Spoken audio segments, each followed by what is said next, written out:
Pemirsa, Anda masih menyaksikan special report Gerakan Subuh Berjamaah Nasional, dan kali ini Anda ditemani dengan saya Yul Fitrinisa. Pemirsa, seperti yang Anda saksikan sebelumnya bahwa Abdullah Gym Nastiar selaku kiai sekaligus pimpinan dari Pondok Pesantren Darut Tauhid telah menyampaikan sejumlah himbauan dalam tausiahnya. Dan kita akan menanyakan seperti apa sebenarnya gerakan sholat subuh berjamaah nasional yang digelar di seluruh penjuru tanah air, tepatnya di 212 titik. Kita akan membahasnya bersama dengan narasumber dari pada siang hari ini. Langsung saja saya perkenalkan, di sini ada Zukiardi Azra, cendekiawan Muslim. Selamat siang Pak Zukiardi. Pak Azumardi Azra ya. Salah itu namanya. Baik, Pak Azumardi. Kalau Zukiardi itu salah. Azra, saya. baik. Ya, okay. Mohon maaf, Azumardi Azra. Selamat siang Pak Azumardi. Ya. Selamat pagi.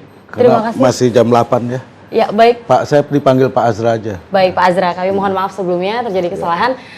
Tadi kita sudah melihat untuk sholat subuh berjamaah yang digelar di tanah air, tepatnya sebanyak 212 titik. Okay. Tanggapan Anda melihat? Saya kira ini bagus ya, inisiatif untuk sholat sholat subuh berjamaah. Saya kira bagus karena memang di dalam Islam dianjurkan untuk sholat berjamaah di masjid, apalagi kalau misalnya ini dilakukan secara rame-rame, itu lebih bagus lagi. Jadi saya kira pahalanya juga meningkat, dan mudah-mudahan dengan sholat subuh berjamaah ini juga akan kuat silaturahimnya karena saling bertemu, saling menyapa gitu. Saya kira ini sesuatu yang positif ya. Baik, jika dilihat ini merupakan sebuah rangkaian begitu. Ada banyak sekali rangkaian yang sebelumnya, ada rangkaian 411, kemudian ada 212. Saat ini juga digelar rangkaian untuk sholat subuh berjamaah begitu yang dipusatkan salah satunya di Bandung. Apakah Anda melihat dari sudut pandang Anda ini ada kaitannya begitu dari rangkaian 411, 212 dengan yang terjadi pada pagi hari ini? Ya mungkin ada kaitannya ya, ada kaitannya. Tapi kalau yang sekarang ini saya lihat lebih lebih bermotif agama, jadi lebih religius, lebih motifnya agama. Kalau 212 ya mungkin bercampur baur antara ada motif sosial politik, motif agama, ada protes ya kan terhadap Ahok dan sebagainya. Tapi kalau yang kita lihat pagi ini saya kira lebih murni agama, karena saya nggak melihat ada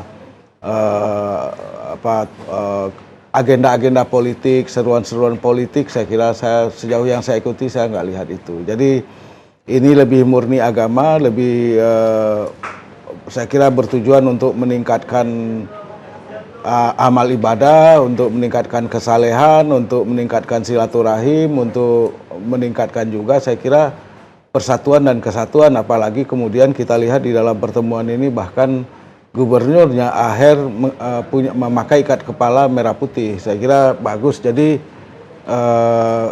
melambangkan sesuatu kan?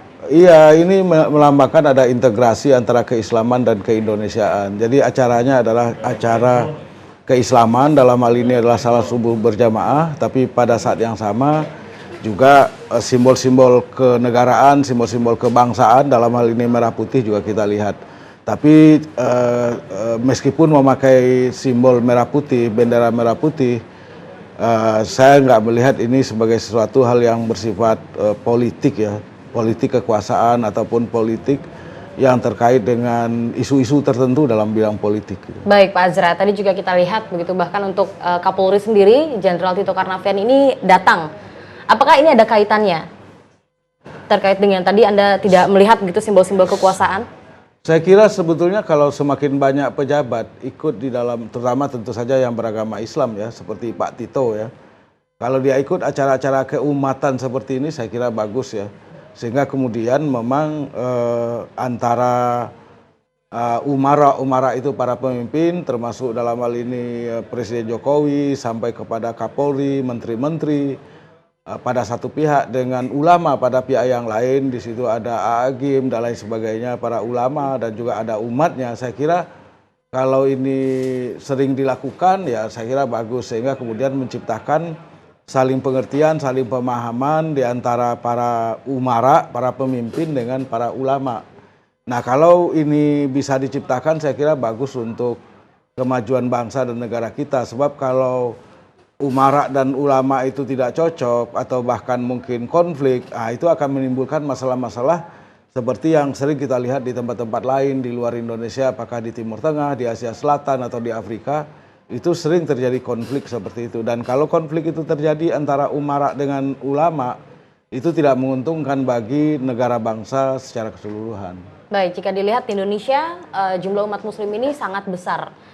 Apakah ini ada pengaruhnya begitu terkait dengan kekuatan-kekuatan yang ada di Indonesia? Karena seperti yang kemarin ketika ada salah satu kejadian begitu penistaan agama yang dilakukan oleh Basuki Cahayapurnama, ini mengundang reaksi yang cukup besar. Sehingga dikatakan ada yang mengatakan bahwa ini juga cukup mengganggu stabilitas yang ada. Ya memang kalau dilihat umat Islam kan dari sudut demografis, itu kalau menurut data dari BPS,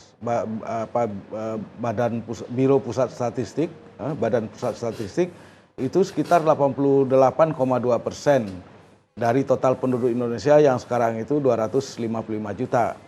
Nah cuma memang harus kita akui kalau menyangkut berbagai macam isu, termasuk juga malah menyangkut juga hal-hal yang bersifat keagamaan, umat Islam itu tidak tunggal, tidak monolit.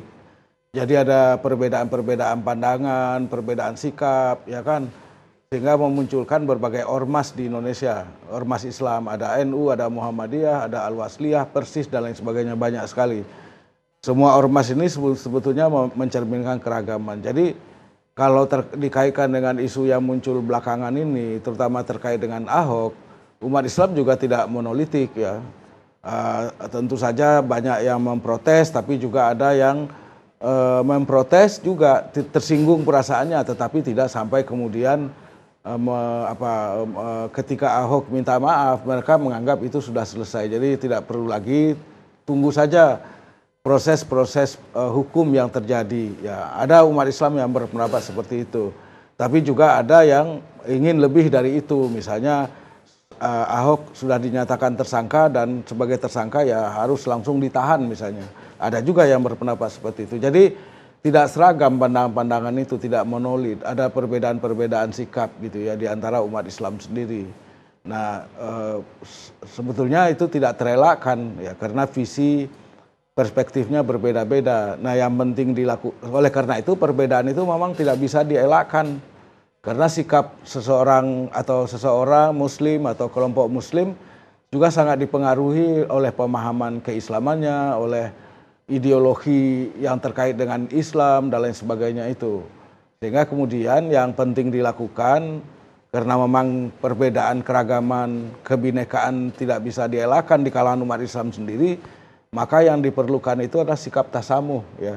Tasamuh itu adalah saling menghargai, saling bertoleransi satu sama lain. Tidak misalnya kalau ada orang yang tidak ikut misalnya di dalam demo-demo, katakanlah memprotes Ahok, atau nanti tidak ikut misalnya mungkin melakukan tekanan-tekanan di pengadilan ya, proses pengadilan, jangan dianggap orang Islam seperti itu tidak mempunyai semangat, tidak punya girah ya, girah keislaman. Baik. Misalnya. Jadi di dalam Islam sendiri pun sangat menjunjung tinggi begitu, harus menjunjung tinggi dari sikap keberagaman yang ada di dalam Islam itu sendiri begitu. Iya, bahkan di dalam sebuah hadis dikatakan ikhtilafu ummati rahmah. Jadi Rasulullah SAW berkata perbedaan pendapat di kalangan umatku adalah rahmat ya. Rahmat itu artinya harus kita syukuri ya, harus kita jaga sebaik-baiknya. Jangan kemudian perbedaan pendapat itu justru menjadi laknat. Nah, perbedaan pendapat itu menjadi laknat kalau misalnya kita mudah menyalahkan orang Islam lain yang berbeda pandangan dengan kita, atau bahkan mungkin menuduh kafir atau takfir ya. Nah, itu yang harus dihindari, karena memang perbedaan itu ya sesuatu hal yang alamiah. Sesungguhnya kalau Allah mau, dia bisa menciptakan seragam semua, bukan hanya orang Islam, seragam semua umat manusia ini tampangnya misalnya semua bule atau semuanya seperti orang Indonesia misalnya, bisa. Tapi kan Allah menciptakannya justru beragam-ragam karena alam sendiri juga beragam-ragam gitu. Baik. Jika tadi sebelumnya pada saat konferensi pers begitu Ketua GNPF Bahtiar Nasir ini menyatakan bahwa massa yang sangat masif begitu ya, para peserta banyak sekali dari mulai 4.11 kemudian 212, bahkan sekarang sholat subuh berjamaah pun massa atau peserta yang ikut ini sangat banyak sekali, dan ini menunjukkan revolusi damai begitu dari masing-masing individu.